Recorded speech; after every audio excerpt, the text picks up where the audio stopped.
Dicks again. He's done it again!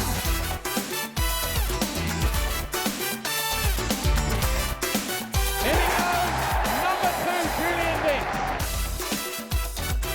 Dicks. In July 2006, we travelled to Las Ramblas in Murcia, Spain, to meet up with a true Hammer hero. The internet lists Julian Andrew Dicks as a retired footballer who played left-back for Liverpool, West Ham twice and Birmingham.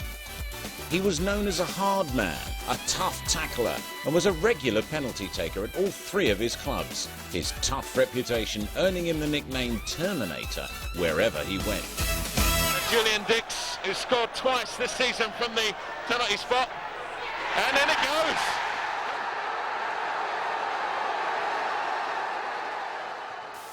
Nowadays, he plays golf for a living and seems to be enjoying it. In my efforts to get to know the man, I asked him if he thought there was anything missing from his internet biography. Not a lot, really. Sending offs, bookings. But I enjoyed my career. I loved every minute of it. All the injuries, in sending offs, in bookings. I don't regret any of them. So I think it makes it the person you are and the player you are.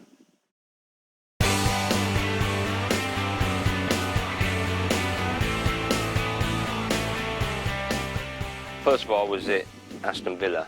There's a chap named Ron Bill, who's dead now. He was a scout with Ron Saunders. Wherever Ron went, Ron Bill went. And Ron seen me play at school when I was about 10 or 11 years old, and kept an eye on me for 2 or 3 years. And he came and watched me. And we went up to my mum and dad and said, "Look, I'm Ron Bill. I'm a scout at Aston Villa. I'd like your son to come up and train at Aston Villa with Ron Saunders." So we went up there, and I mean Aston Villa's a massive club, and Ron Saunders, who I love to bits, as a manager and as a person.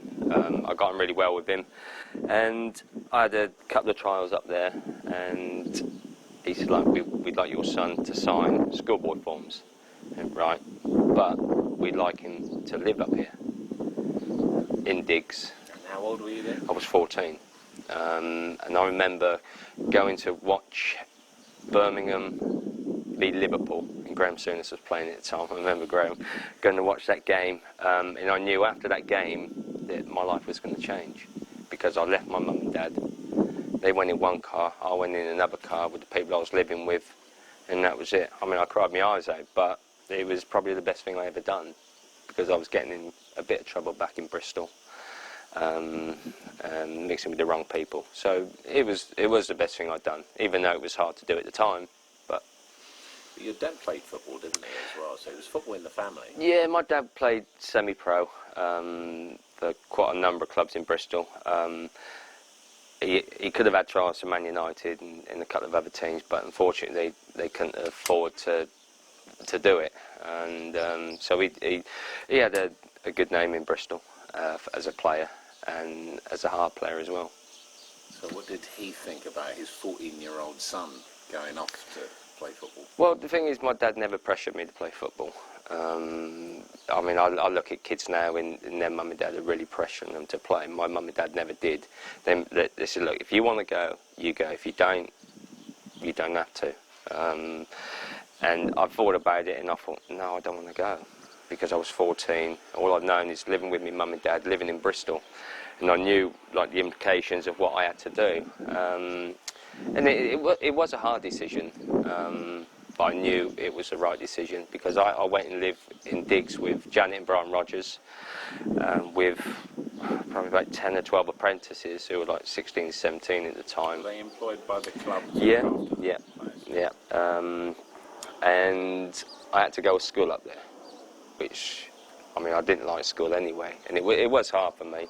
I went to a school called Washwood Heath, obviously every day, and obviously the people knew who I was and why I was there and stuff like that, and they put me in all O-level classes. I'm not being funny, I'm not the brightest person in the world, especially when it comes to school. And after about 2 or 3 months, I just kept getting demoted down the classes, because all I was there, I was interested in football, and that was it. No schoolwork, didn't care. about schoolwork. Went and seen a careers officer. So he said, like, what do you want to be when you grow up? I went, right. I said, I want to be a professional footballer. He went, there's not many people that make it. I said, well, like, do you know why I'm here?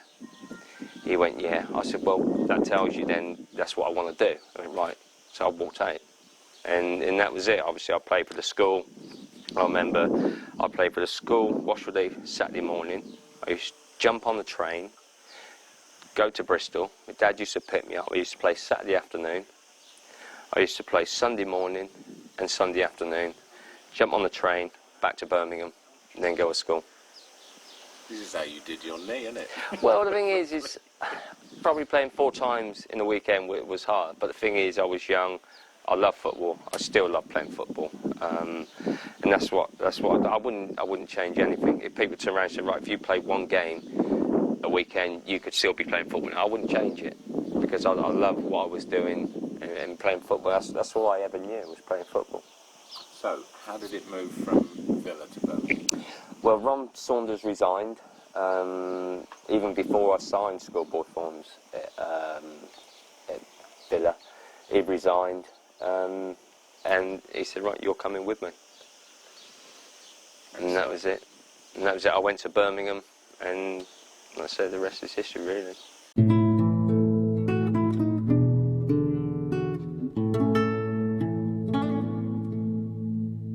With me, whoever I play for, I would give 110%. I mean, it doesn't matter if it was West Ham, Liverpool, Birmingham, Canby, anybody. I mean, even like now, I still try and play now, but I'm exactly the same now. I mean, at the moment my knee won't allow me to lunge into tackles and stuff like that, but I'm still the same. I still give 110%.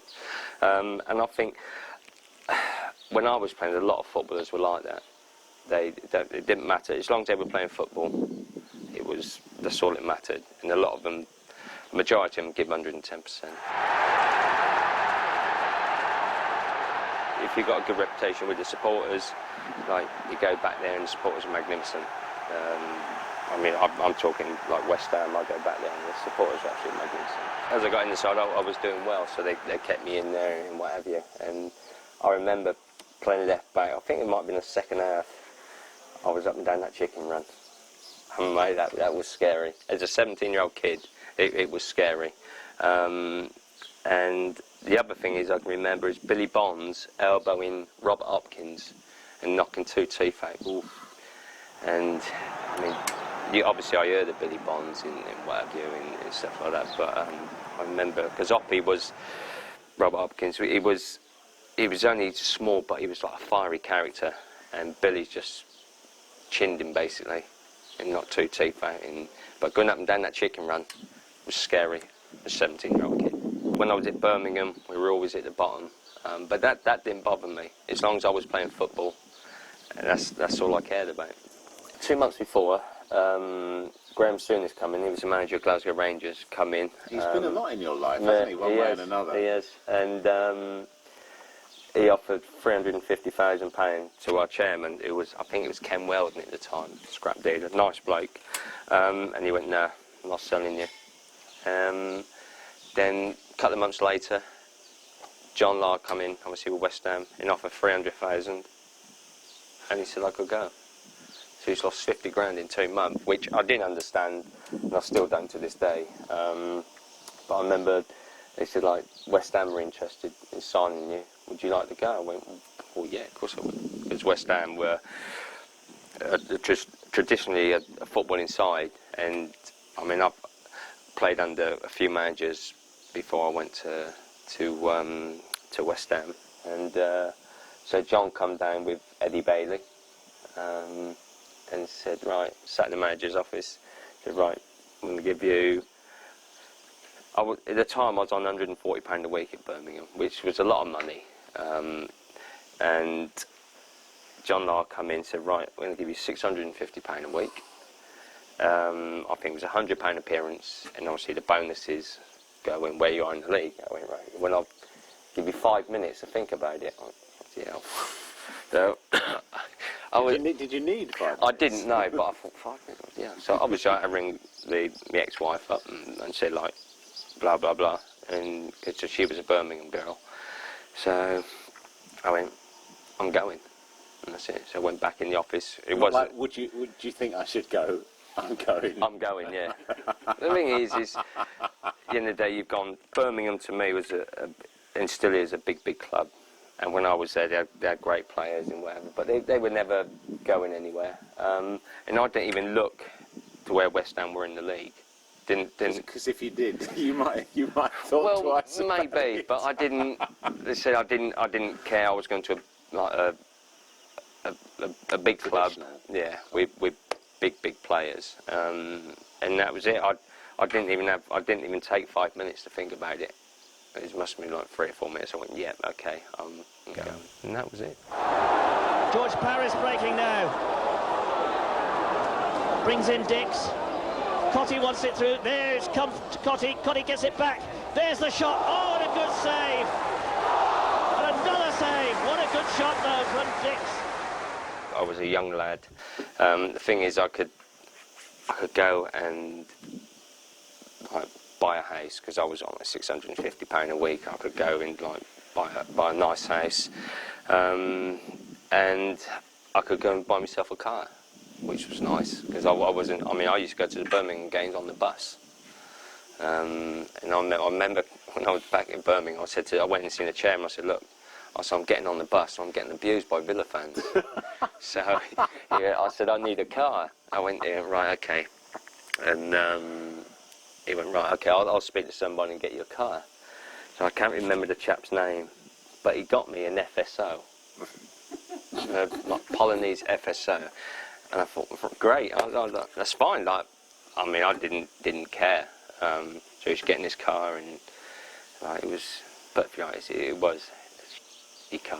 And the Villa fans would give you even more abuse. Well, I was going on the bus. I was probably better going sitting on top deck with all the Villa fans and whatever. But no, that was the difference going from. I went from Birmingham living into a maisonette to buying a 3-bedroom house with a new car. Billy was a big bloke. And like you talk to people, it was like Billy this, Billy that, and you could see Billy wore his heart on his sleeve, give 110%. Your kind of player, really. Yeah.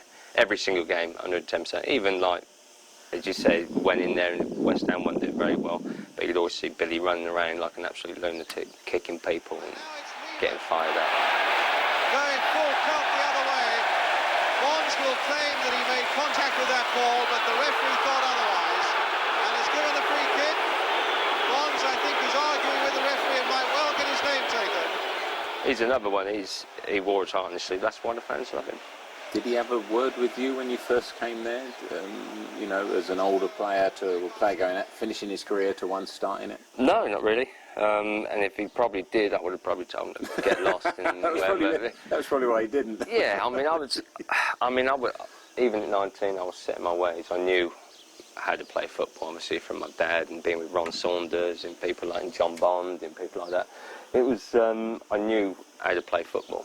I didn't need anybody, I mean, it might sound a bit arrogant and big-headed, but I didn't need anybody telling me how to play football because I knew how to do it.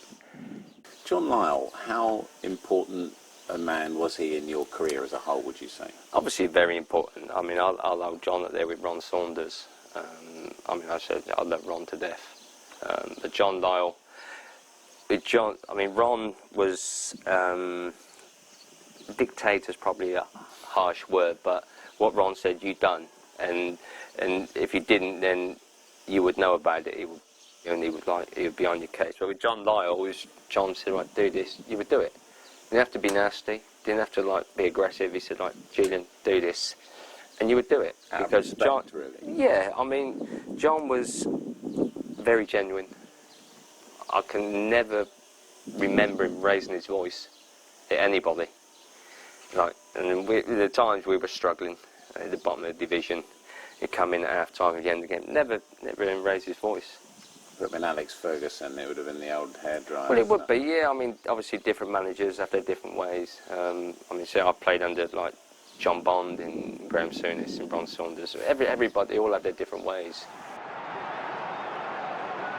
No, you don't want to be relegated. I mean, I was relegated at Birmingham. I didn't want to go for it again. And it's not very, obviously it's horrible, it's not very nice. You want, It was close, it wasn't like they were slaughtered, were they? No, They it was could have close. saved them. But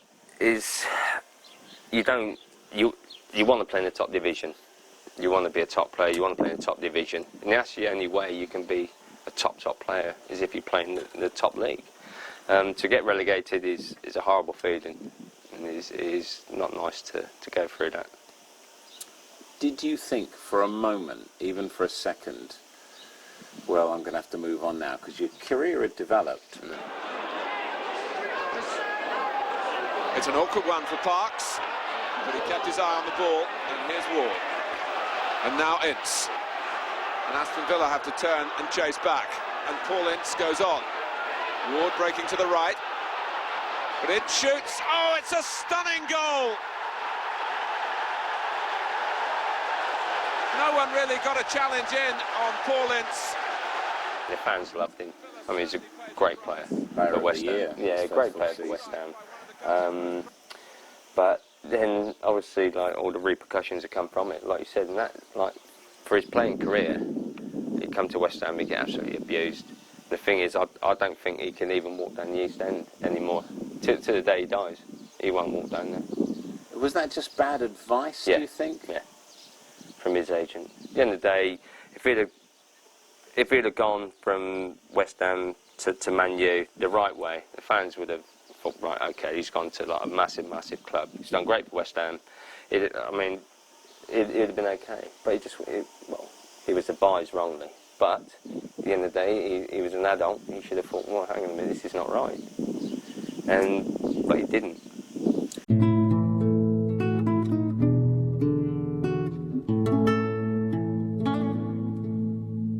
The other team were upset about it. John's been there from obviously a player to an office boy, to a youth team, to reserves, to like the manager. He's been there for donkey's years. They should turn around and say, look, John, we want a new lease of life. We want a new manager. Come and sit upstairs. Director of football, be a director. Great. He should have been there. I mean, God bless him, he's obviously dead now, but he should have been there to the day he died. For the older players, it was a surprise. I mean, I was still quite young at the time and what have you. But with Lou, Lou'd come in. Under John, you could go, obviously had a cafeteria at West Ham, you could have like quiche, you could have chips, you could have this, you could have that, nothing like, you didn't have to be like a dietitian, you could have what you want basically. Lou come in, he stopped the chips, he stopped the desserts, he stopped the quiche, it was either pasta or salad and some other rubbish. And so that got the players' backs up. But I mean, I got an okay with him. Obviously, he made me captain and whatever. And the first words he ever said to me was, "You're a fat." All right, okay, fair enough. So and so obviously we kicked off on the wrong foot.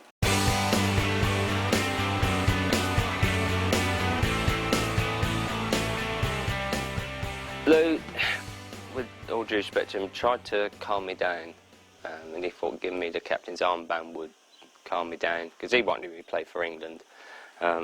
He's talked to me all the time about it and what have you, and that's why he made me captain, to calm me down. It didn't work. What did you think when you first heard that? Did you even have an inkling that it was coming? No.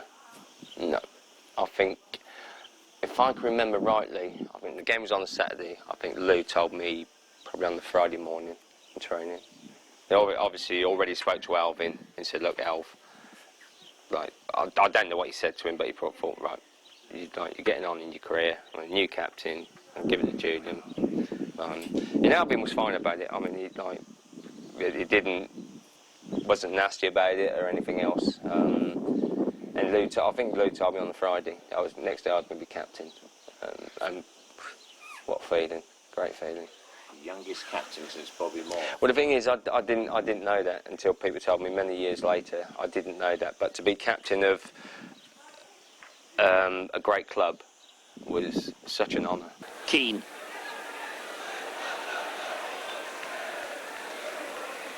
Allen going in. This is Slater. Slater trying to work some space for himself. Caught to the man under him.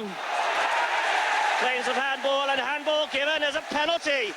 I always took penalties, and I was one of these people, I think, if you score, you score. If you miss, you miss. I mean, don't get me wrong, she'd never miss a penalty from 12 yards. Professional football, she'd never miss. But you do, it happens. I just went up, hit the ball as hard as I could, and that was it. Dicks left foot. Oh, and he blasted it. I think Coton got a touch, but it went straight through him. As long as I got on target, I don't think I ever missed a target. I bit the crossbar, I bit the post, but never missed a target completely. And that was it. Just run up, hit it as hard as I can. The keeper saved it. It's got to be a good save. Did you ever think about power or placement? What was your philosophy? Well, the thing is, I remember taking a couple of penalties, and I placed a couple, and I missed. Well, Hodge leaving the right-hand side of the goal as we look larger. That's the side he's going to dive, and yes. Oh, the shot slotted in by Kevin Keane.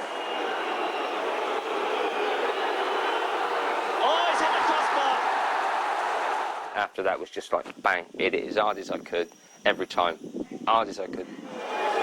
Dicks this fly. Oh, blasted it. Kevin Poole, no chance at all. Dicks, oh, no mistake, he blasted it straight into the net. His 6th goal of the season. If I was on the field and there was a penalty, then I would take it. Is Dicks. Oh, no mistake. So, Julian Dicks, the lad who likes to blast them. And it's a goal, but the celebrations are West Ham's.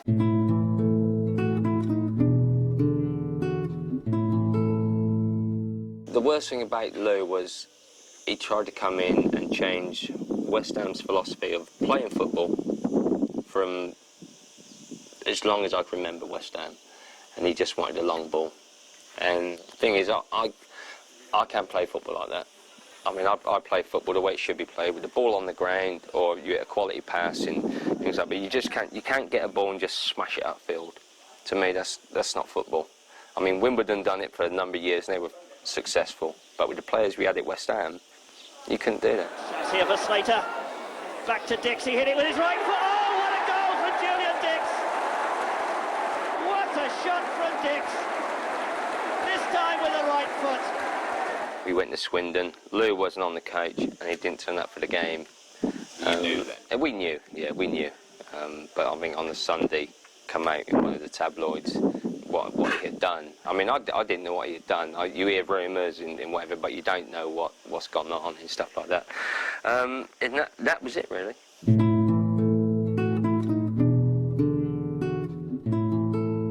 And I think the majority of players wanted Billy to take over, because obviously he's been in the club for a number of years, a magnificent player, players respected him, and I think, like with the players, they thought, yeah, Billy's the obvious choice, because usually they keep it in the club until Lou come along, but they kept it. They learned their lesson. Yeah, I think they did, yeah. So obviously Bill took over. You're still a very young player. That must have affected you in some way. All these things happening in such a short period of time. Didn't affect me at all. Not at all. Like I say, players come and go, managers come and go. Like I say, Lou made me captain, but no, it didn't affect me, because I keep saying, like, all I wanted to do was play football. I mean, if Billy had come along and said, right, Julian, I'm putting so-and-so captain, you're not captain anymore. Don't get me wrong, I would have been upset about it, but it would never have affected me the way I played. With Billy, when Billy was a player, he used to come in, train, do his running after, get changed, then go straight home, because Billy was a family man, loved his family, and that's what he used to do. But as a manager, it's not the same. You've got to go to reserve games, you've got to go to youth team games, you've got to go to Grimsby in February when it's raining and snowing to look at players and stuff like that, and it is probably a 24-hour job. And I was surprised that Billy did take it, to be perfectly honest with you. I was surprised, because of obviously the way Billy was with his family, and I was surprised he took it. I mean, I was happy he took it, because like with Billy being at the club as a player and like for a number of years, I think it was good that he did take it. Billy Bonds against Bill Glazier, and he's got it. Here's the cross again, but only Robson is in there. Nodded away for Billy Bonds. Oh, what a goal! Billy Bonds has done it again! Billy was Billy. He was a great player for West Ham. The fans loved him and the players loved him because of who he was and what he used to do. But me and Billy used to clash, big time clash. I was exactly the same as Billy, and that was the way I was. We used to clash. We used to have rows after rows after rows. But I respect him. I still respect him. I've spoke to Bill since, and people I've spoke to who spoke to Bill about me said he's got the utmost respect for you as a player. I'll never let him down, and I could hold my hand on my heart. I'll never let him down. Never let any manager down playing football. I mean, I got sent off and booked. Obviously, that's letting people down. But when I played, I would always give him 110%. Don't care if it was Lynn McCarry or anybody. So I'll never let him down in that respect. But I mean, I was the way I was. I used to have rows in training with players, and I used to walk off training and say, right, I'm going home. I don't need this. I'd come in next day, we'd have a row in the office, and that's the way it was with me and Bill. Training was good again. You'd have your five-a-sides. With Bill, you had your running, which I hated anyway. But do you think the running was the source of some of the rowing? Yeah, probably. I remember we used to do. We used to stay at the training ground, and we had to run 4.5 times around a football pitch. And at Boracay, that was a mile. And yeah, people like Matthew Rush and Martin Allen, people like doing it in like 4.5 minutes, and that used to take me 13. Me and Frank, 13 minutes it used to take me to run a mile, and I wasn't interested in running, but I knew that come Saturday I'll give him 95 minutes, and all these people that were so-called fit couldn't do it. I was never interested in running without football. To me, football is having a football there and playing with it. That's football to me. Not running up to Hainault, like 2 miles, and then running round Hainault, which is another 5, and then running back. I mean, sometimes me and Frank used to jump on milk floats in lorries and duck down. We used to thumb them down, because obviously we had a kit on, they knew who we were, and they'd stop. What's the matter? Can you take us back to Chadwell Heath, or near Chadwell Heath? Yeah, get in. In you get. And all of a sudden we duck down, we see people like Tony Carr and Paul Hilton standing on the corners waiting for me and Frank to come back. And they go, they come back to, can't find them. They're back. What do you mean they're back? Well, they didn't run past us. And me and Frank swore blind that we ran past you, we spoke to you. And they go, hey, never. I said, well, how did we get back here then? And then obviously it come out. We used to jump on milk floats and lorries and stuff like that. And the thing is, I hated pre-season, but we used to have fun. We used to have fun, and we used to go to Hainault, and Harry used to get supporters, because supporters would be there watching us run up these hills, and they're going, Harry, get him going quicker. And we go, this is like some bloke's like 20 stone. And Harry went, well, come on, in you come and do it with him. So you get this big bloke trying to run up this hill like this, and like you get up halfway and he collapse. And then like people realise, fucking hell, it is hard work. But didn't Harry brought on some bloke who was moaning in the crowd? He'd get your bloody kit on and get out and play for us. But the thing is, if you could do that to probably 90% of football supporters, and they'd be absolutely shocking. But at the end of the day, they pay their money. They're entitled to have a go at players. He's looking for the slightest gap in the Sheffield Wednesday ranks. He might have found it with Dicks, who drills it in. It's there. West Ham have got their equaliser. It's the supporters' player of the year is magnificent. You know what I mean? It's, to get that trophy out on the pitch and whatever, it's a great, great feeling, because you know that over the season that you've done it right. Because at the end of the day, supporters don't lie. If they think you're there's no two ways about it. And it was a good feeling. Beeston. Oh, that was offside. And a chance here. Oh, brilliant save by McCloskey. Sometimes we used to go out and we got to Ludo and say, look, go to the bar and say, I want a beer. And he'd go to the bar in this club and he would say it and the barman would go, "What?" And from his Ludo's up here, you know, he's a big bloke. I was going to argue with it. Yeah, that's right. And when he come back, he found it funny. But I mean, if he would have kicked off, it'd have been all over. But he was a good keeper. And the thing is, he had English lessons, and when he did speak English, it was so much easier. Because I said, Ludo, every time you get the ball, just give it to me.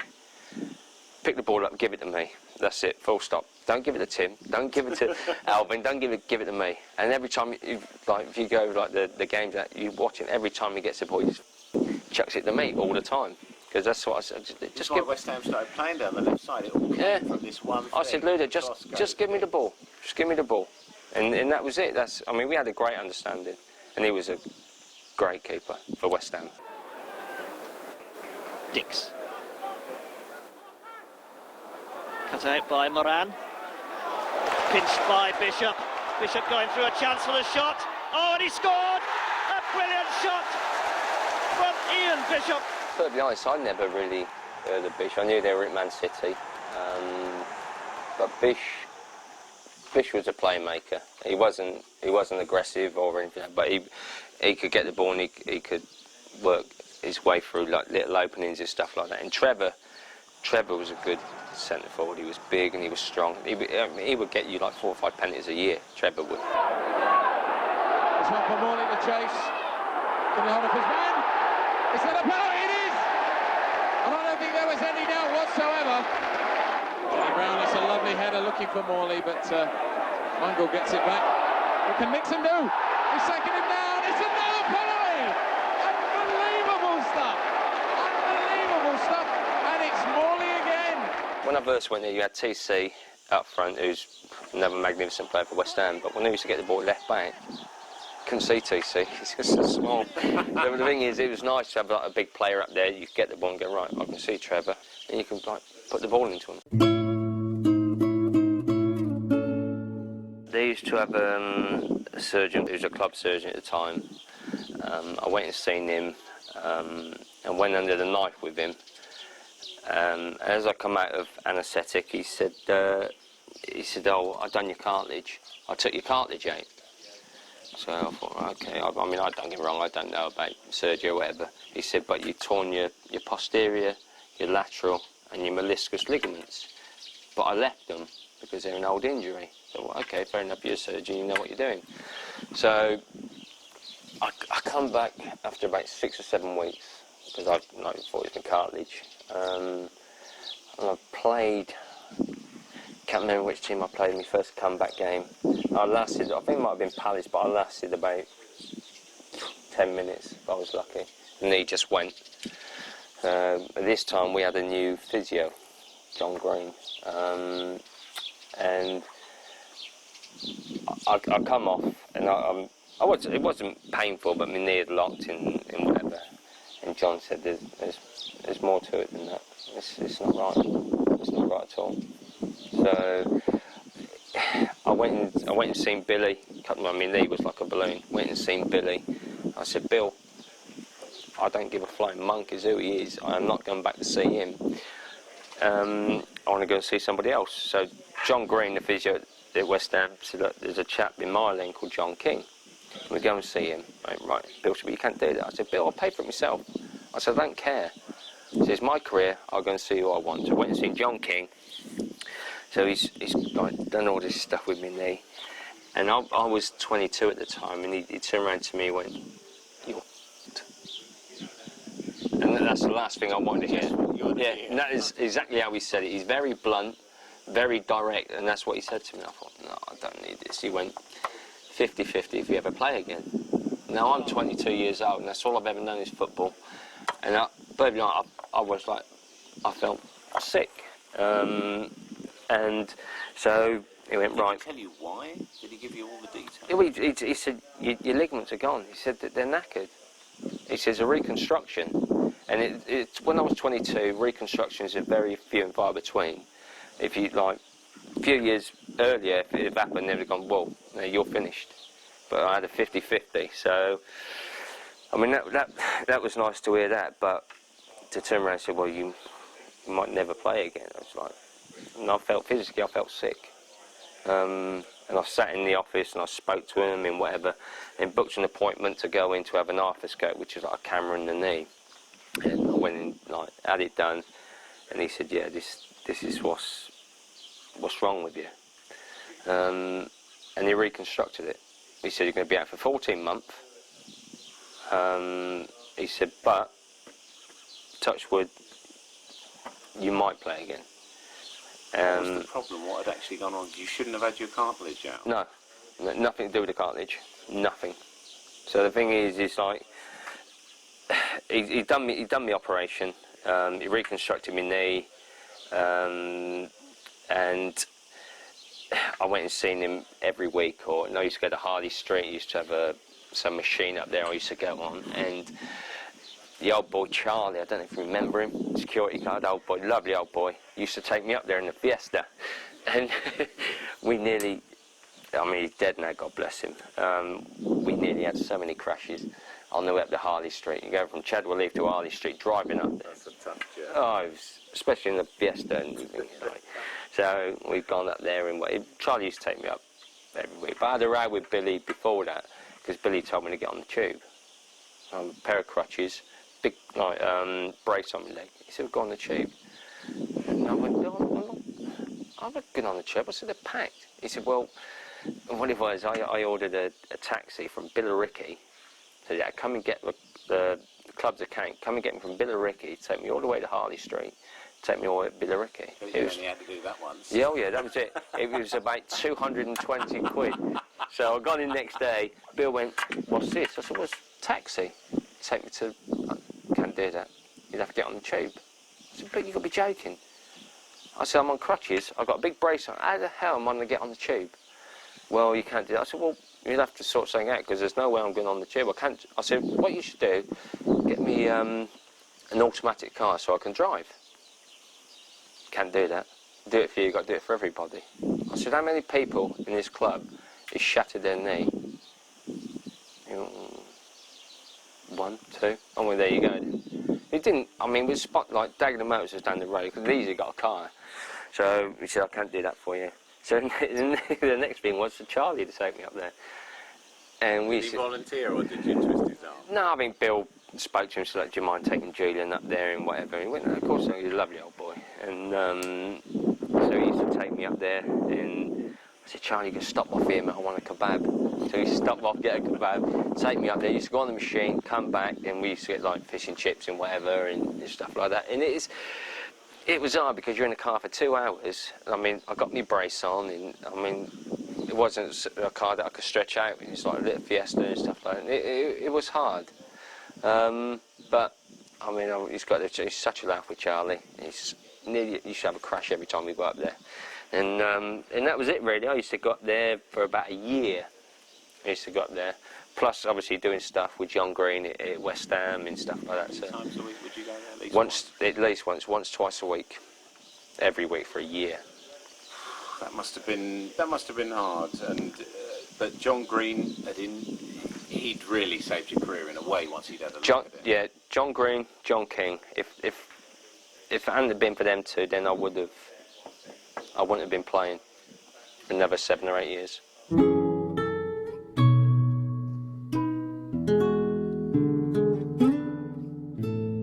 For about a month, I used to go down the pub and get absolutely smashed out of my tree. For a month. And I thought, this has got to stop. Because at the end of the day, I'm doing myself no good. I'm doing my family no good. And that was it. Right, stop this. And I went back and seen John King, a surgeon. He went, take up golf. That's an old man's game, golf. He went, take it up, be good for your knee, get out, a bit of walking. Couldn't do any damage because I had the brace on. So you can't do any damage. So, and that is how I got into golf. Golf's a stressful game. Didn't have the best temper in the world. Snapped a few clubs in what have you. But my first game, I played in Birmingham. Went round 116. And from that day, like people say, you get the bug. I got the bug. and that was it. I just wanted to play and play and play and practice, because I knew it was good for my knee to walk around the golf course. It was obviously strengthening my knee up, so it was good in that way as well. So do you think it was important in your career, golf, in a strange way? Yeah, I think everything happens for a reason. Like my injuries, everything happens for a reason. In my opinion, in life, everything happens for a reason. And you felt that sense of destiny with golf? Yeah, because if I hadn't done my knee, I wouldn't have been playing golf. I wouldn't have been what I'm doing today. So it all happens for a reason.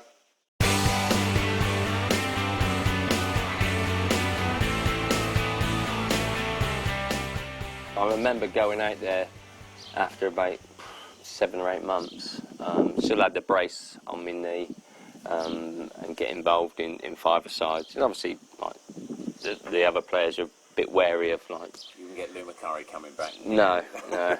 But you were wary about... I was wary about people clattering me and stuff like that, but I mean, obviously they kept away from me, and it was nice just to get back out there and train.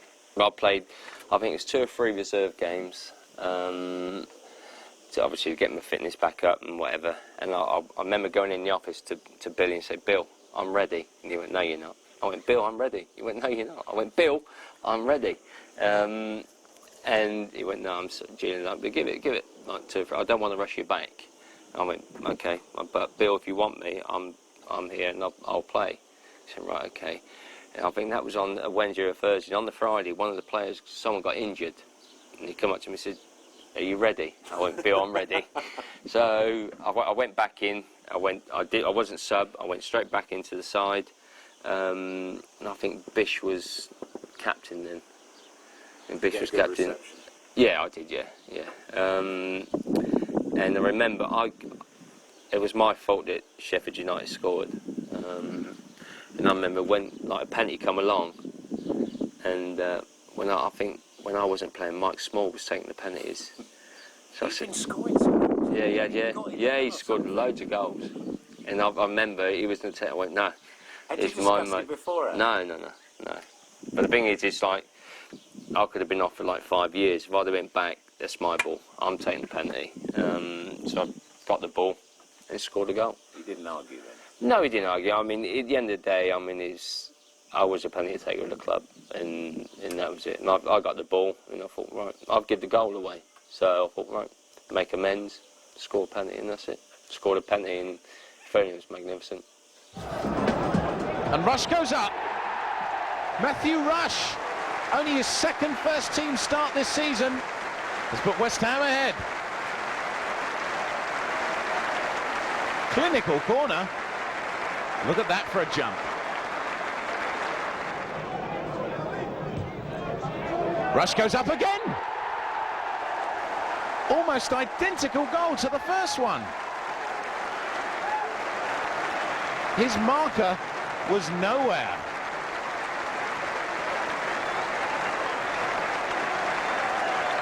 It's Matthew Rush 2, Norwich City 0. Dicks hooks up. That's a neat chip. Mitchell Thomas is through. He's just got the goalie. And he's taken down. Mark Walton's pulled him down, and it's a penalty. Referee folks had no hesitation whatsoever. Thomas gathered the ball. You thought he was going to pass to Keane. Decided to take it on himself.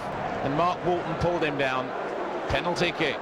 I mean, with Matthew, he obviously scored 2 goals in whatever, and I thought, no, I don't care if you're on your hat-trick, mate. I want this ball. Nothing to do with him winning all those races all those years ago. Well, I'm not being funny. He could have given me, like, over a mile, he could have given me half a mile less, so he still would have beat me. But the thing is... Not to that ball, though. No, he wouldn't have beat me to the ball. But, at the end of the day, I was a penalty taker of the club, and I don't care if he would have scored 5 goals and he was on the double hat-trick, I wouldn't have let him have the ball. Well, Julian Dicks has scored 2 out of 3 of the penalties he's taken this season, even the one he missed. Morley scored from. Can he put this one in? No doubts. West Ham 3, Norwich City 0. Frank, to me, was a great player for West Ham. I mean, Frank lived his life how he wanted to live it. And I mean, I still speak to Frank now, and I get on very well with him. But he lived his life how he wanted, but he would never let anybody down. Like, as a manager, he would go on that pitch, he would give his all. That's why the fans loved him as well. He would give 110%, and I remember that game. It was 3-0, and he had his rows with Billy. That's why I don't think he played as much as he did. But he come on, and obviously he scored a hat-trick. And I'll perfectly honest, I just think it was like, I'm Frank McAvenny, and that's it. Yeah, yeah, that's how I'm signing off. Yeah, it's exactly my last game. Scored 3 goals. That's not a bad ball from Steve Potts, the substitute, McAvenny! And McAvenny has put West Ham ahead. The wonderful left-footed finish.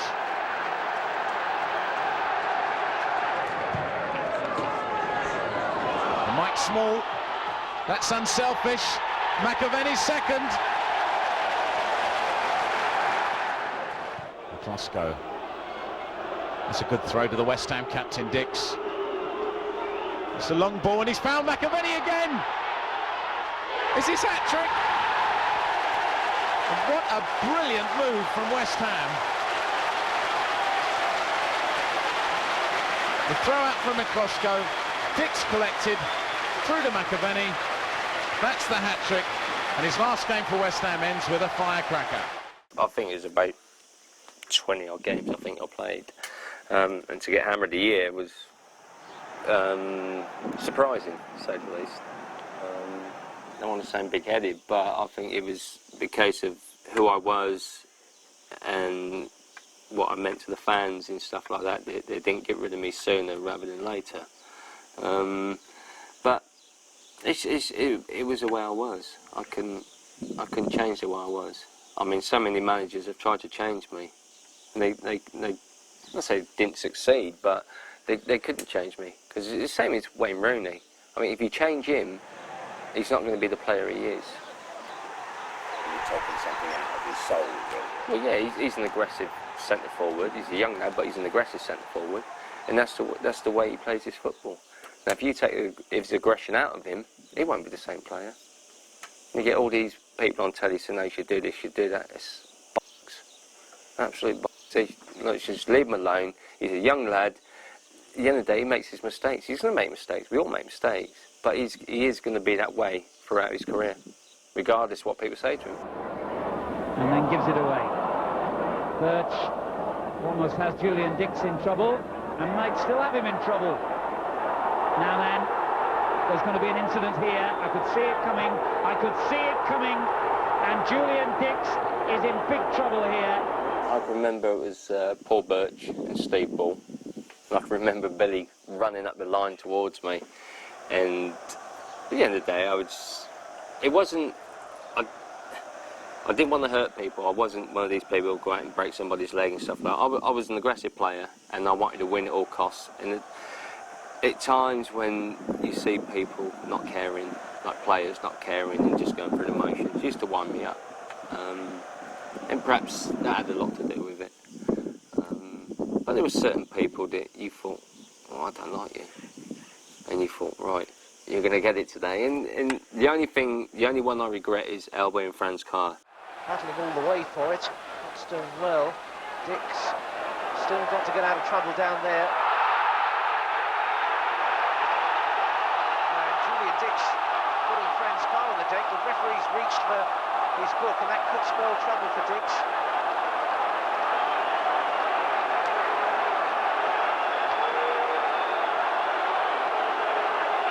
And I think they might know what's coming next. Here's the offence.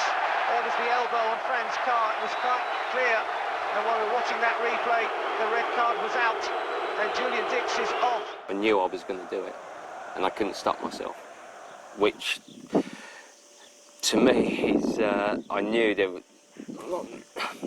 not something wrong with me, but I couldn't stop it.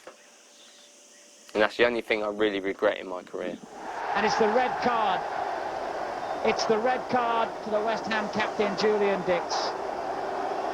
And I'm afraid there have been an awful lot of sending-offs in his career, and here's another one now.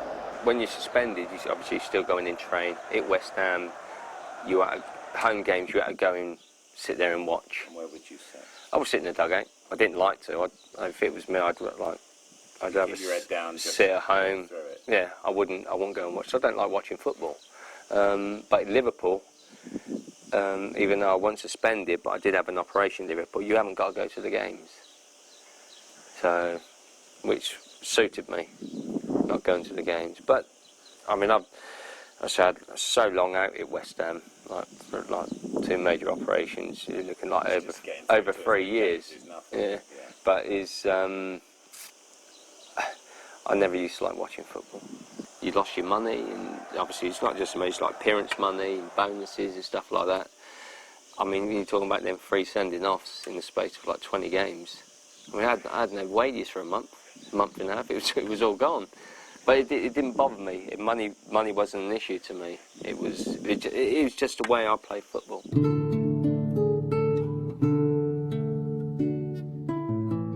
Bobby Moore was the only person that never slagged me off in my bookings and sending-offs. I remember, because he used to do the commentary upstairs, and I went and done a radio interview with him, and done the radio interview, and he went, mate, he said, don't worry about it. You just carry on doing what you're doing. And that was it. To me, he was the best player West Ham ever had. He's a man who lifted the World Cup. He was like a magnificent player, and a very, very nice bloke as well. And you feel good to have had the chance to have met him? Yeah, I've met him a few times, and he's a lovely, lovely bloke. He didn't have a bad word to say about anybody. I've got a lot to prove. A lot of people give me stick. They wanted to chuck me out of the league. They wanted to get me out of the club and things like that. I've got a lot of things to prove, and hopefully I can score a couple of goals and get us up there. Nice to get promoted, obviously. I had a lot of highs in my career, football-wise. But yeah, I mean, the lads played really well. And the thing is, the only thing I can really remember about it is the second goal. Time for Morey. Here's Bishop. Martin Allen forward goes Dicks. Dicks has still got it. There's a chance here, and it's 2-0. Clive Allen. I've got the ball. I'm not that far from the goal, and I remember it going through my mind of going, if I score here, we're going up. If I score here, we're going up. If I give the ball to Clive, he's going to score, and we still go up. So I thought, right, give the ball to Clive, and that was it, and he put it in the net. Dicks has still got it. There's a chance here, and it's 2-0. Clive Allen, and they are definitely in the Premier League now. It was a good celebration after the game.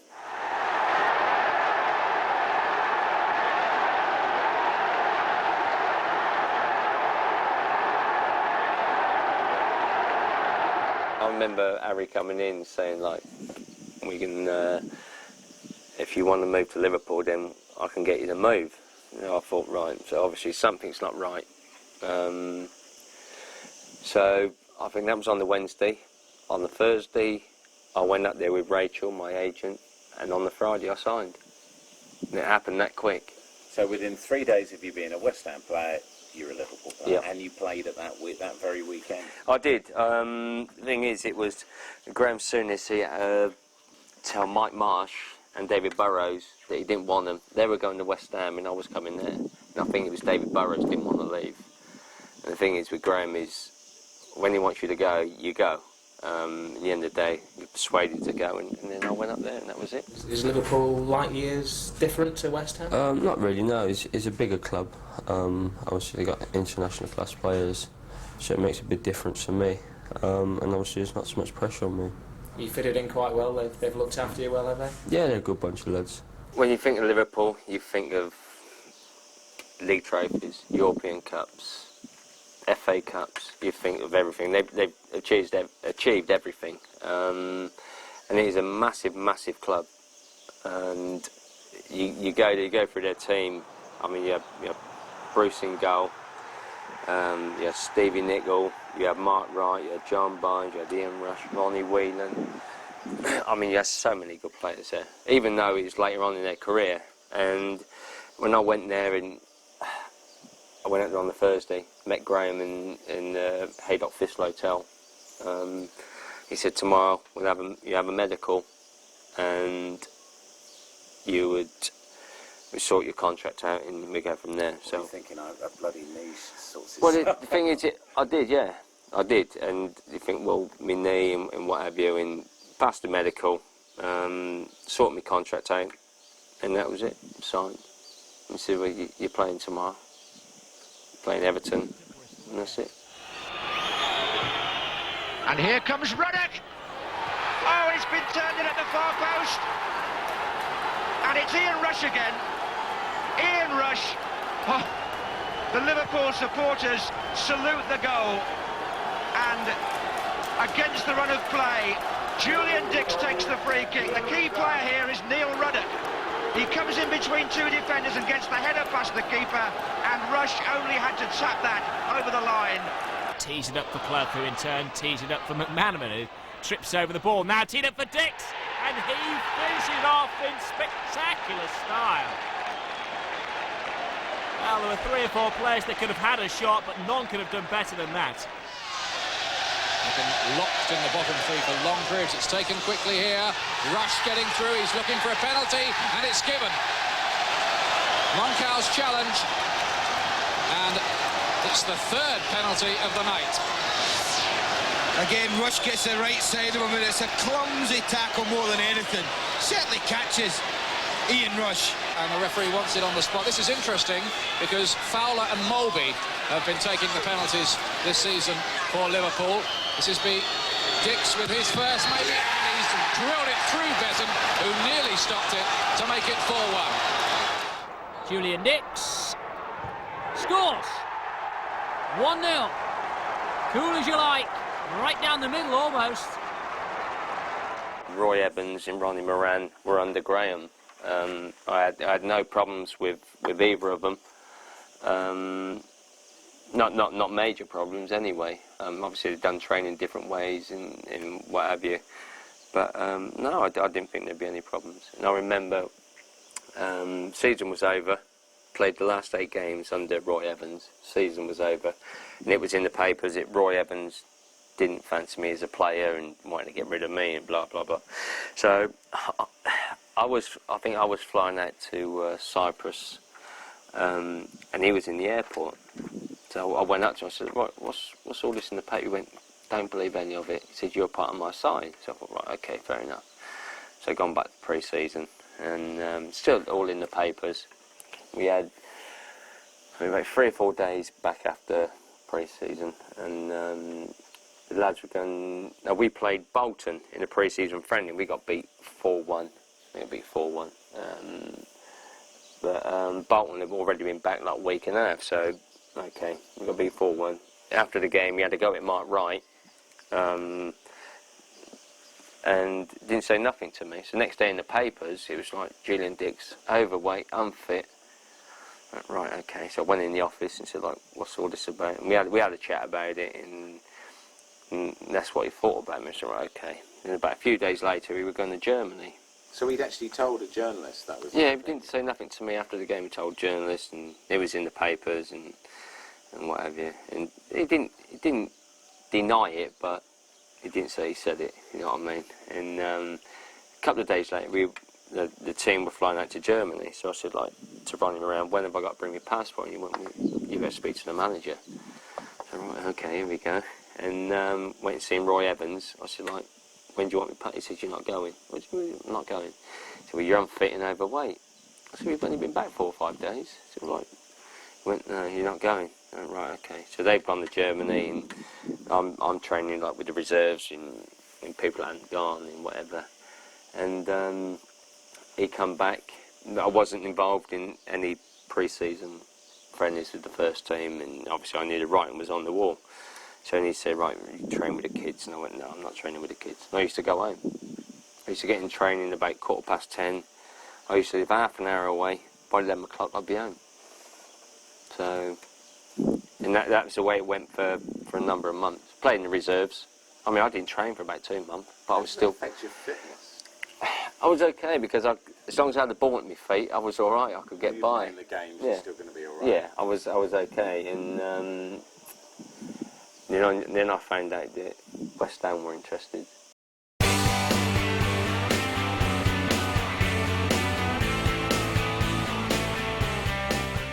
Jamie said, like, your dad wants you back at West Ham. And I went, how long's it going to be? That was, and he said, well, I don't know. I said, well, make it as soon as you can. And at the time, Tottenham come in for me. And I said, there's no disrespect to Tottenham, there's no way I was going to go to Tottenham. Birmingham come in, want me on loan.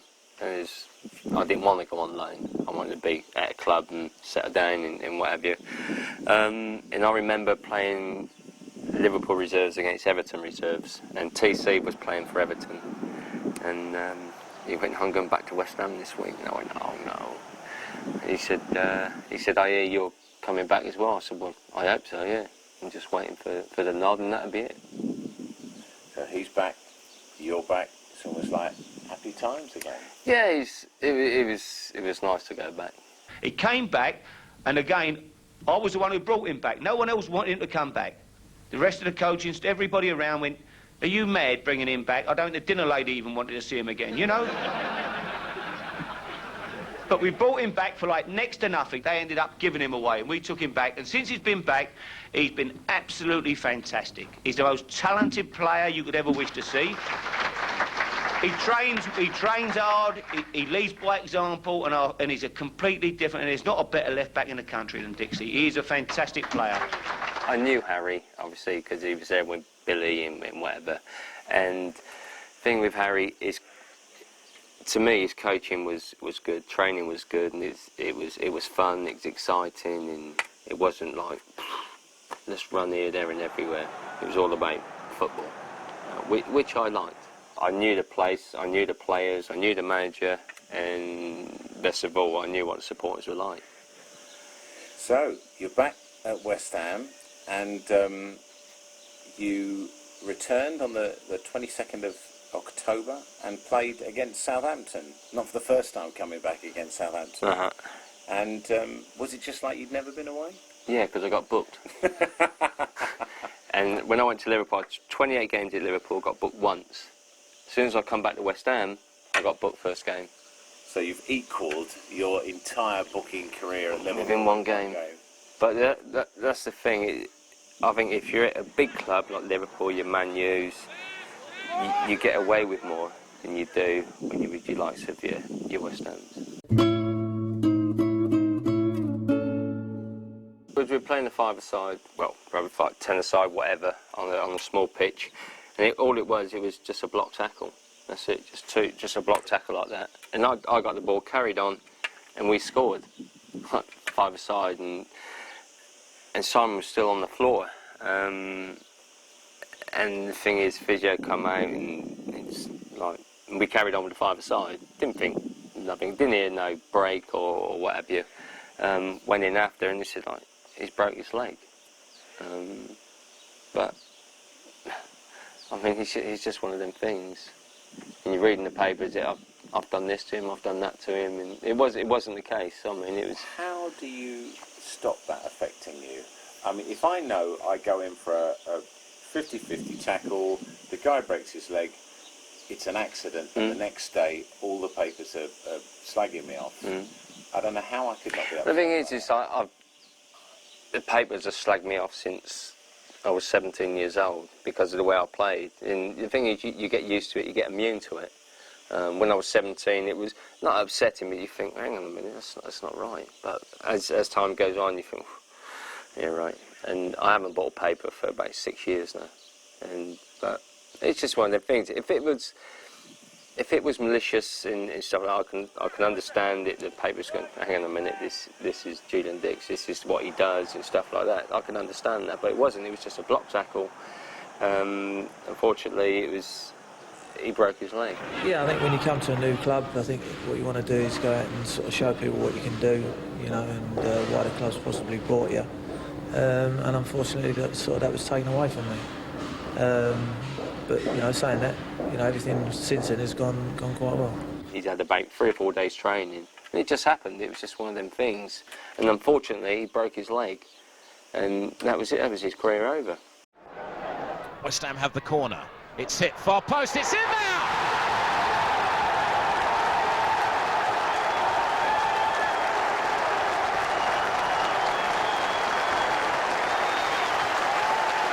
Absolutely fantastic. Look at this one again. The corner comes across.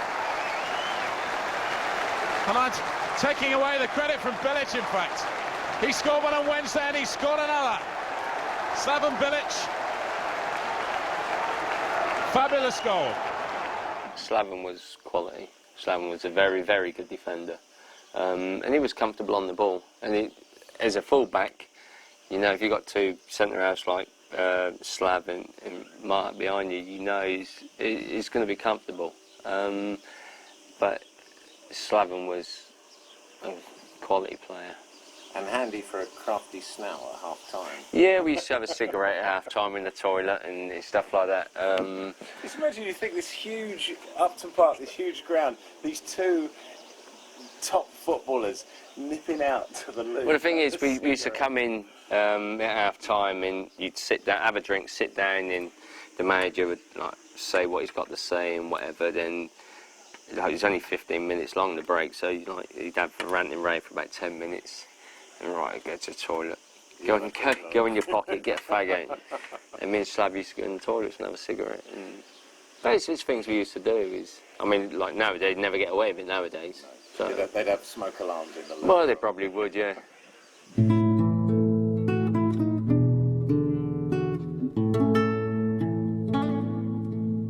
John Spencer had a go at me before. Then this happened. I remember it was running back to our own goal. And he's fell over, and I've caught him with the back of my boot. Now they're building up on the right with Spencer. Foul by Julian Dicks. The thing is, I didn't know what had happened. The ball's gone out for a goal kick, and that was it. And John's come back on with like a bandage around his head, and he went, "Did you mean it?" And I went, "Don't know what you mean." He went, "Oh, I've got 8 stitches in my head." I said, "Well, no, I didn't mean it." So, because if I did, you'd have more than 8. So so he went, "Right, okay." And he believed me. He believed me. After the game, it was like I say, Andy Gray just played it and played it and played it and played it. And yeah, David Mellor called me an animal and everything else. And it was an incredible. Yeah. Bearing in mind you hadn't been sent off for No, it, the referee had judged you not to have. Wasn't sending. And he was. I mean, he was getting people to ring in and saying, "Oh, what do you think about him?" And obviously, like you're saying, things like that, he was all Chelsea fans and they were like slagging me off and whatever. But the thing is, I didn't care anyway. And the next thing is, I've got brought up on a disrepute charge. And I remember going up to the FA, and it was like 4 or 5 old farts sat around the table, never played football in their life, saying like, "You shouldn't do this, you shouldn't do that." And I went, well, "Okay, I mean, I've been out there many times before." And the bloke who was free training the video said like, it was impossible for him to miss him. So, I mean, they could have fined me 20 grand, banned me for 20 games, but they didn't. They banned me for 3 games. The normal ban for the red card. Yeah, exactly. And fined me, it was a cost, which was like about 1,500 quid. But they still found me guilty, which it wasn't like the cost of the money and whatever, it was just that they found me guilty. But like John Spencer was going to come up and speak on my behalf, but Glenn Alder stopped him. Here you see an equally rash challenge. No attempt to play the ball. Well, a little bit of arm wrestling there. Well, he left his foot there, did Julian Dicks. And Spencer, well, you can see the blood coming from that wound. When they ask about it, John Spencer, they still think I meant it. And like I say, I swear on my girl's lives, I didn't mean it. I think anyone who isn't a West Ham fan thinks you meant it. Maybe. Well, I think even West Ham fans still think I meant it because of what happened 10 minutes before, that he's come in and tried to do me and stuff like that. And it was his birthday, you know. Was it? Yes. Well, he got 8 stitches for it then, didn't he? But no, it's. I mean, the amount of times people have asked me about it, and I say I didn't mean it, and they go, yeah, all right. And one of them, but I didn't mean it. Kevin Keane standing just over the ball. Dicks will have the strike. Oh, and he hit it well, he scored! A marvellous goal from Julian Dicks. 30 and a half minutes gone. And no more than the West Ham team deserve. So the skipper leads by example. His 4th goal of the season. That was blocked. Keane won that back supremely. Great play from the West Ham number 11. Dicks, what a goal! What a goal, Julian Dicks! One of the best strikes you will ever see.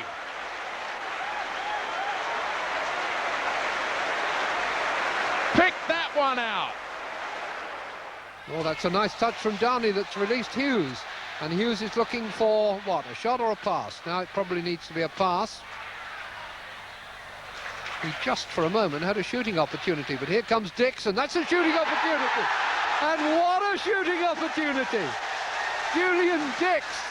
I wasn't scared to shoot from 35 yards, 30 yards, whatever.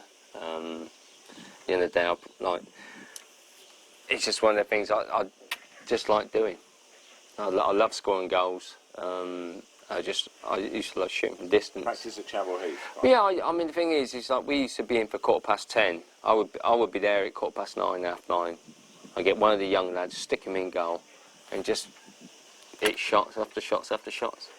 But I never practiced penalties. And most of them have been hit from open play. And he scores! Well, Holworth's got a touch, but it powered through him. He hits the ball with such venom, does Julian Dicks. Some people like practice them, some people don't. I mean, I never practiced them, and I don't think Matt Letizia did either. I mean, I think he only missed one. Gowie flicking this one on. Maskell through again and going down under the challenge, and the penalty has been given. Dicks' challenge on Craig Maskell. He's missed just one. 21 out of 22 is his record for Southampton. One miss against Nottingham Forest, but he is the penalty king. He's done it again. Cool, casual as you like. 2 for Letizia, 3 for Southampton, and they're running wild. I knew I took a decent run up. I didn't know it was like the halfway line. Julian Dicks, an opportunity to open his account, which he does. Here he goes. Step forward, folk hero Julian Dicks. He's done it. Nobody and nothing was going to keep that out. To preserve Manchester United's lead, but Dicks flashes it past him. And the whole complexion has changed here so dramatically. 2-2. Well, I said I thought it would be power, and power it certainly was. I remember playing against John when he was at Arsenal. Like he was a young lad then, but he was a big, strong lad. And when he came, you think, well, he's a big, strong lad. Same as Ian Dowie, you get the ball, you look up, and you see John. But John, he had a bit of skill. For a big lad, he had a lot of skill. And the thing is, him and Paul Kitson were bashing goals for fun. And it was nice because at the end of the day, you know, if you're 1-0 down or 2-0 down, you've still got a chance, especially with John up front. Lomas. Kitson touch to Berkovic. Kitson slip, can't make it. Hartson! Johnny Hartson! Hugo was, as a foreigner, he was playing all kinds of weather. I remember playing at Wrexham and it was snow, and it's the first time he's ever seen snow and things like that. And he's looking at it and you think, Hugo, what's the matter with you? And it's the first time, it's the first time he's ever seen it. But he played, and it was cold.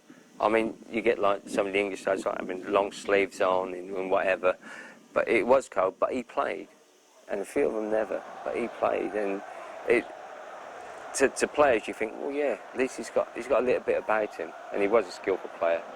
I knew within time it was going to be like the wear and tear or the first reconstruction. It wasn't going to last that long, considering what like the games I've been playing and training and stuff like that. Because I never miss a day's training.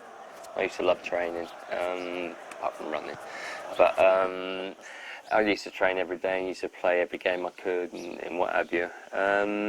But no, I didn't have no inkling it was going to happen. I mean, there was one particular game that season against Spurs just before you had the injury playing through the knee. A very windy night under the floodlights. And playing at West Ham under the floodlights is something magical, isn't it, really? You said earlier. Yeah, it used to be. When I was playing, it was like the atmosphere was electric.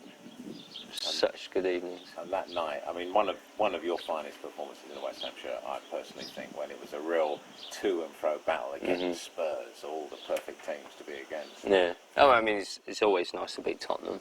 It doesn't matter if it's the worst game in the world, as long as you beat them, that's what it's all about. But it was a good game. Obviously, it was 4-3, and it was a windy night, and it was raining and what have you. And you got a goal from open play with your head, a nice header, and a real penalty, a serious Dixie penalty, which you almost break. Yeah, it was, I mean, when Harry became manager, he used to put me on all the free kicks, always got for corners. Every penalty you take, right, regardless if you're like 10-0 up, you take everything. Just like that's what he used to say to me. He's got for every corner and whatever. And for my size, I was quite good in the air. But to beat Tottenham, it's special.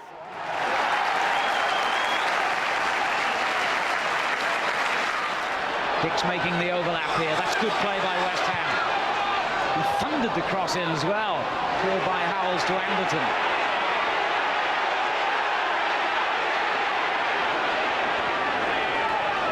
Sinton. Fine challenge by Ferdinand. This is Carr for Tottenham. Everson unmarked edge of the area. It's a goal. Sheringham. What a return for him. Gone in towards Hartson again, and Campbell won yet another header, but at the expense of a corner this time. We can't exaggerate how awful the conditions are here tonight. The camera lens there is showing you how wet it is. And the flight of the ball will tell you how windy it is. And that corner flag.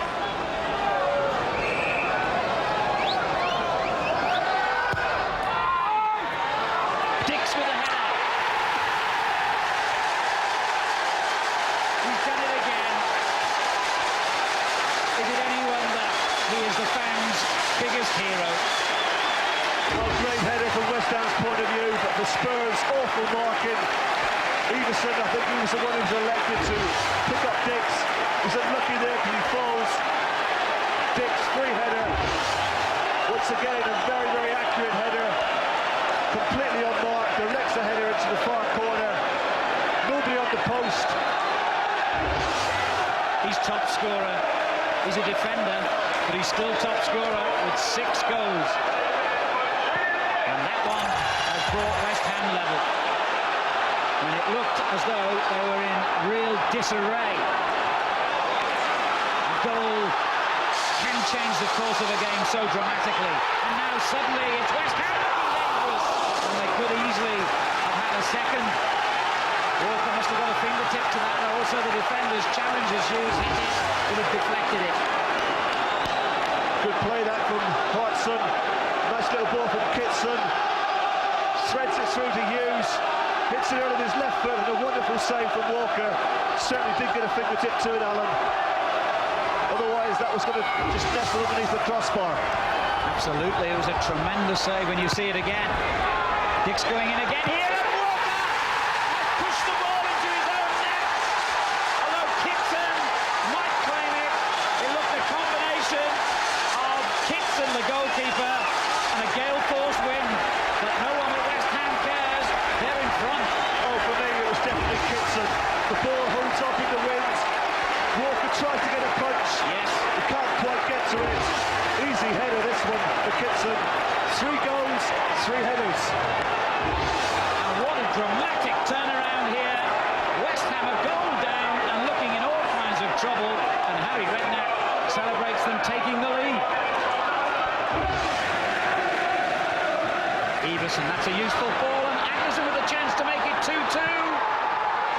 built in. Tottenham are level, and West Ham's defence has been split asunder right down the middle again. Well, we spoke about the back three. It's not been right all night. There's evidence again. Lovely little ball from Everson. This is Dicks.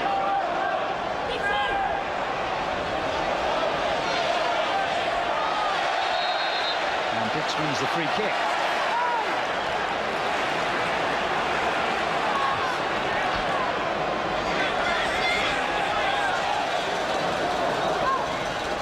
Well, I'm sure Dicks will be better off allowing somebody else to take this and using his aerial power in the box. But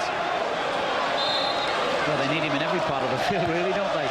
It's a very good free kick as well, and coming in is Hodgson!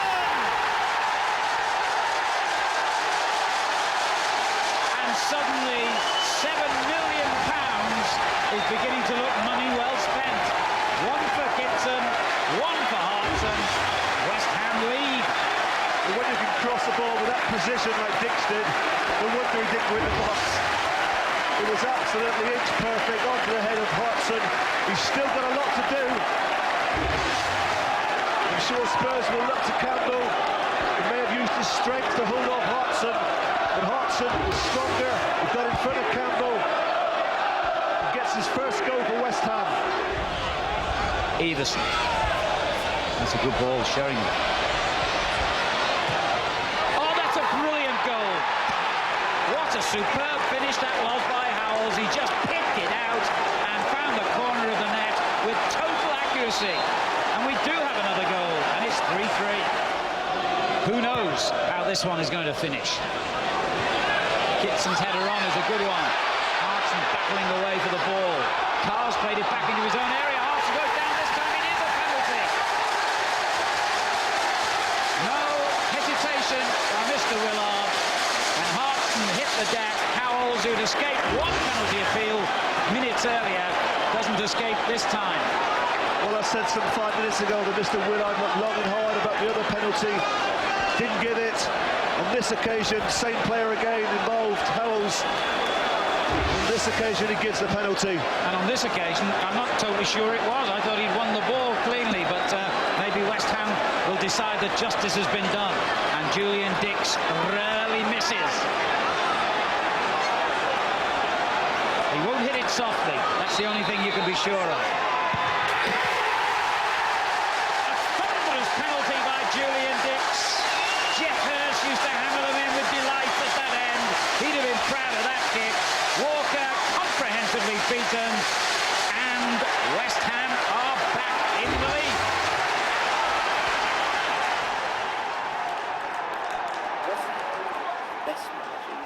Best for you? I mean, it's hard to say. I mean, I've like I said, we've got Ron Saunders, Graham Souness, Harry. I mean, Harry's up there with them. Yeah. I mean, his coaching was good, and training was fun, and exciting. Do you think he made an effort to understand you? No, I don't think so. No. just work. Yeah, it's the same as Billy. Just let me get on with what I was doing. I mean, I used to have rows with Harry and whatever, but this is another one. He knew that come Saturday or come Tuesday night or Wednesday night that he knew that I would play and I wouldn't let him down.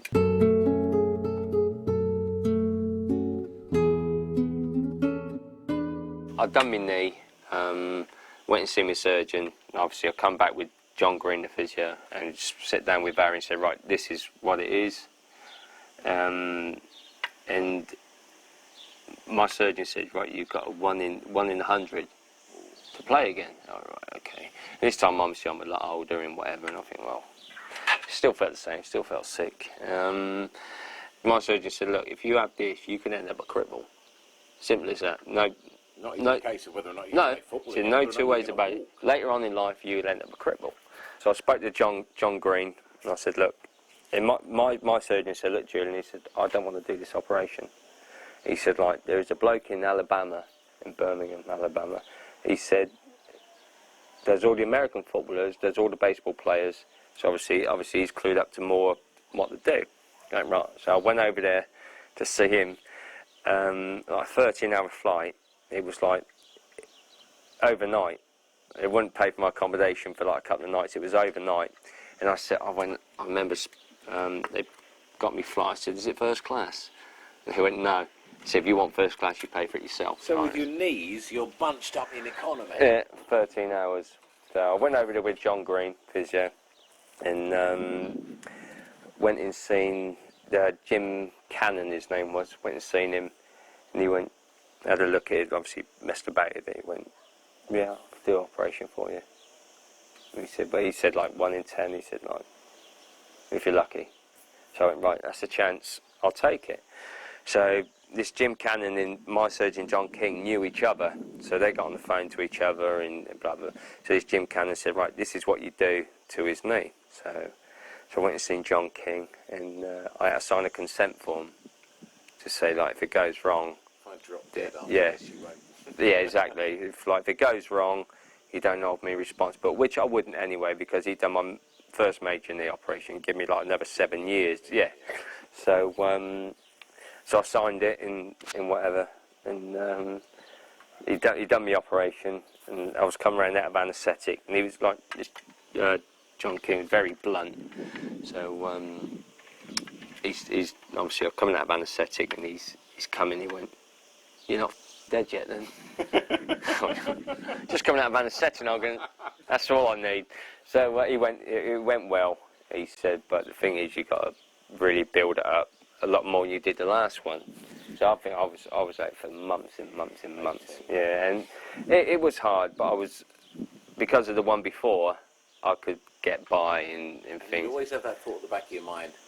I've done it before. I did it again. Yeah. And it was people like the papers writing me off, players ex-players writing me off and stuff like that. And it didn't bother me, because I knew like it was my choice. And if I got back and I played and it didn't work out, then fine. If it only lasted half a game, okay, well, I'll give it a go. So I would say for a long, long time, and it felt like forever. You know what I mean? And it was the same with Harry. It is with Billy. Oh, good morning, and that was it. Like, you know, just because I'm used to it now, I just get by and do my weights and what have you. And I come back and played a couple of reserve games. Then I think after them, I played about 12 games for West Ham. And really, the last game for me was the Charlton game.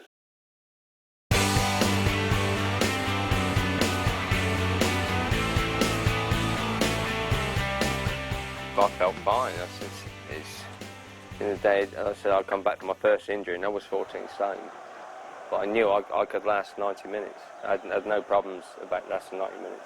And I was probably 2 stone overweight. And again, Southampton, strangely. And also, there was a moment in the celebration of the goal where Ian Wright and Razor Ruddock did this thing, taking the mick out of the Paolo Di Canio sending off. Well, I don't know if Paolo Di Canio's watching that, but I'm not so sure that'll amuse him very much. It's great to be back. Great to be back playing again. Like I said to you before, all I want to do is play football, and that's it. That is my life story. I just wanted to play football. And I really didn't care who it was for, as long as I was playing football. And lucky enough, most of my career was at West Ham. Berkovic. Oh, Lampard, not a good return. Taylor gets it away, but only as far as Dicks. That masterful left foot steers one forward. Wright's in with a chance here, Ian Wright! It's the way I am. If I say I'm going to do something, then I would do it. I'll do it to the best I can. And to have people, to have my surgeon turn around and say, like, it's a 1 in 10 chance and things, but when you have ex-players turning around and say, well, he won't come back after this, it's finished in that. And that doesn't hurt, but it's not very nice to hear. I mean, I wouldn't turn around to some players and say, right, you're finished now. I wouldn't do that, but certain players did. Here's Wright, flags down. Is it this time?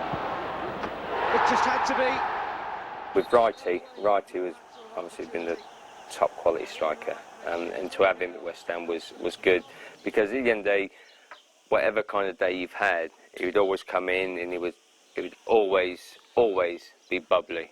Like, the way you see him, that is the way he is every day. And sometimes you've been out on the piss all night and you come in with a hangover and he'd come in and he'd be ranting and raving and you go, righty, shut up, leave me alone with you, for God's sake. But that's the way he was. It's Wright at the far post, and Wright scores! And Ian Wright has scored for West Ham United. Top bloke.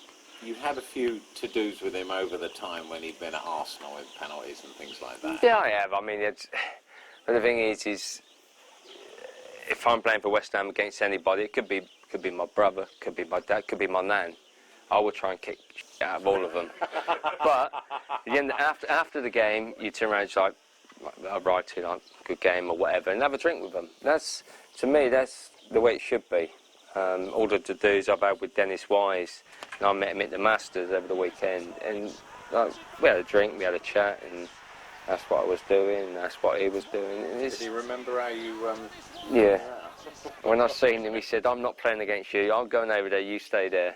But the thing is, it's just the way it was. At the end of the day, football was a lot tougher when I played. You could get away with a lot more and stuff like that. But at the end of the day, you tackle people, you get smashed back. It's the way it was. You didn't get up and you didn't start moaning and stuff like that. You just got on with it.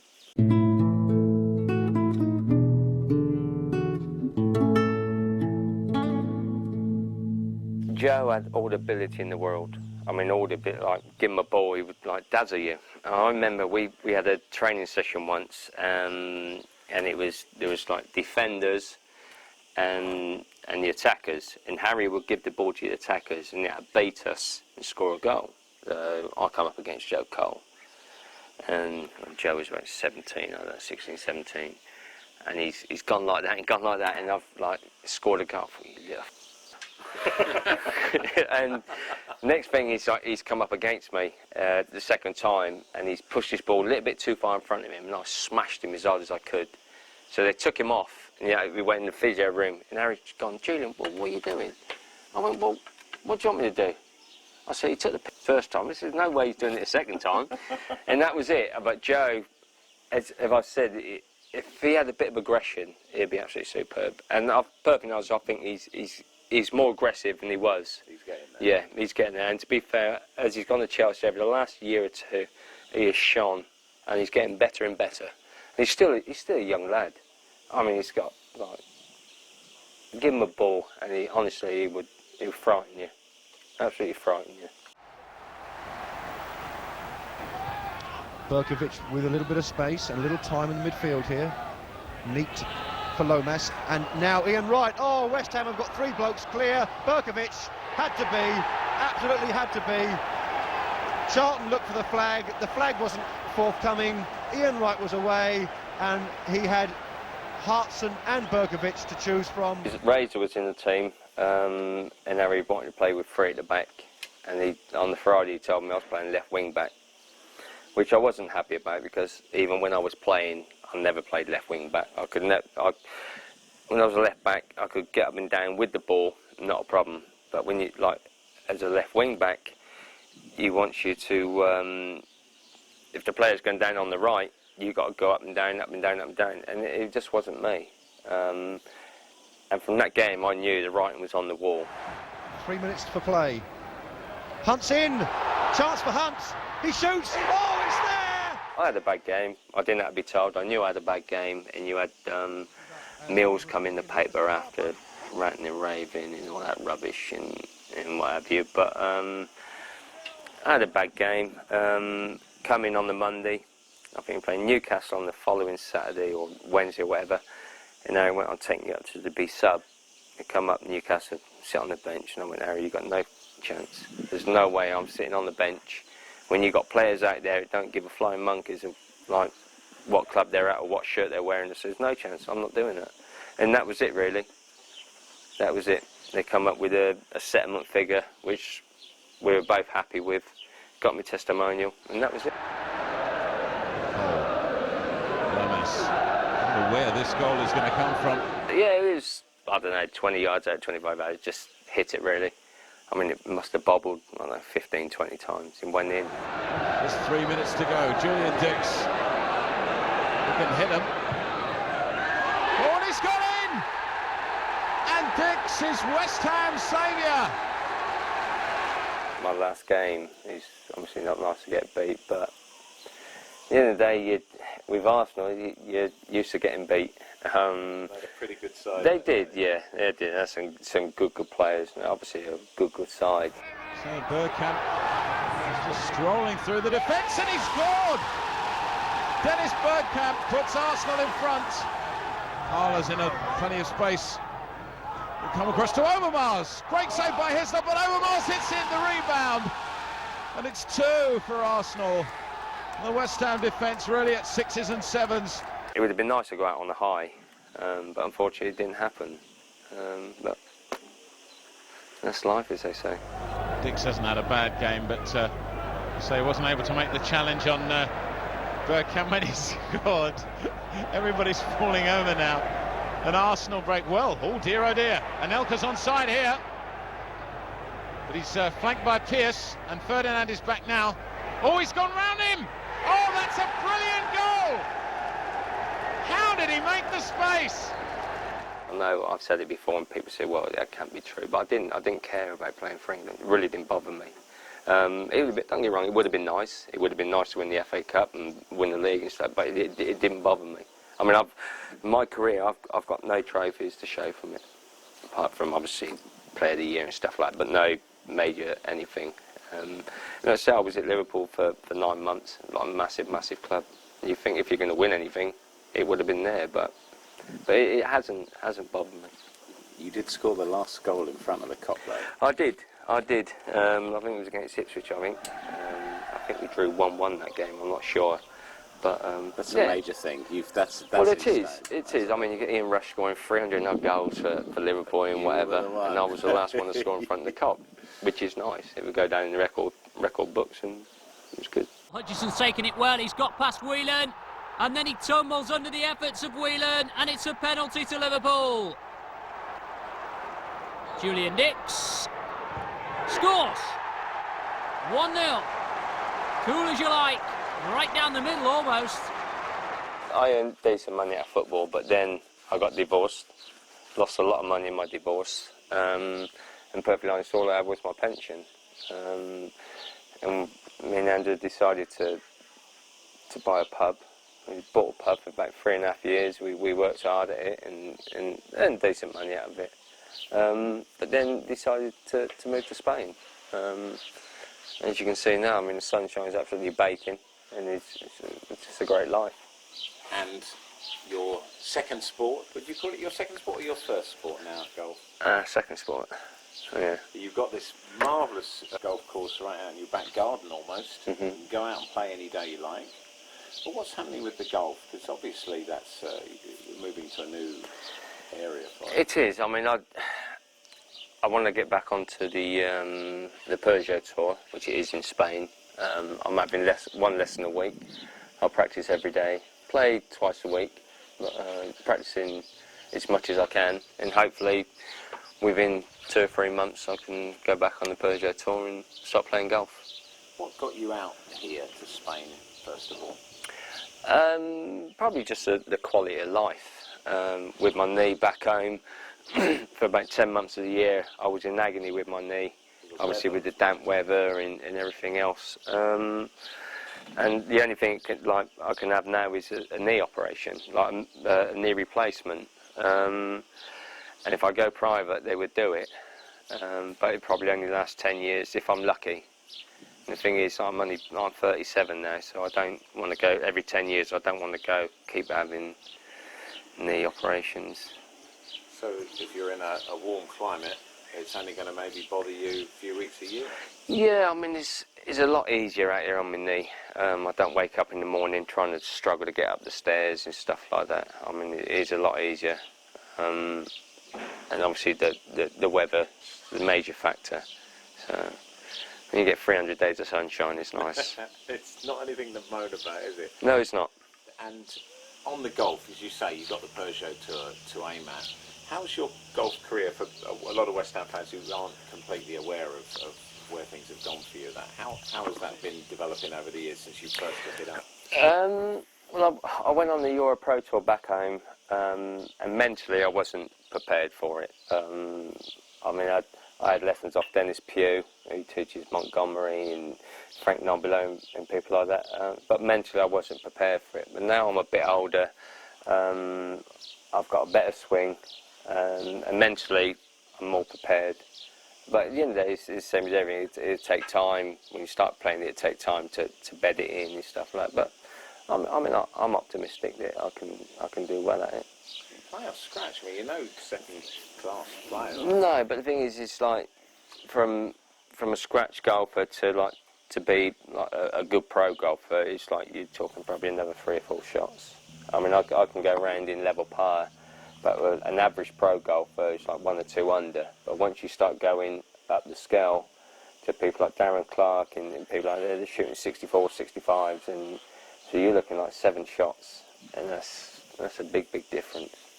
Don't get me wrong, I don't think I'll ever get to the standard that they're at, because they've been doing golf since I've been doing football. But as long as I can try and make a living, then I'll be happy. What would you do if you didn't have golf? See this? That's why. I don't know. I don't know. I mean, it's something that I do, and I'll probably be bored stiff. So I'm lucky that I can go out and play golf. Living out of another sport, which you only came to by accident, really. I did, yeah. I mean, it would be nice to make it. Don't get me wrong.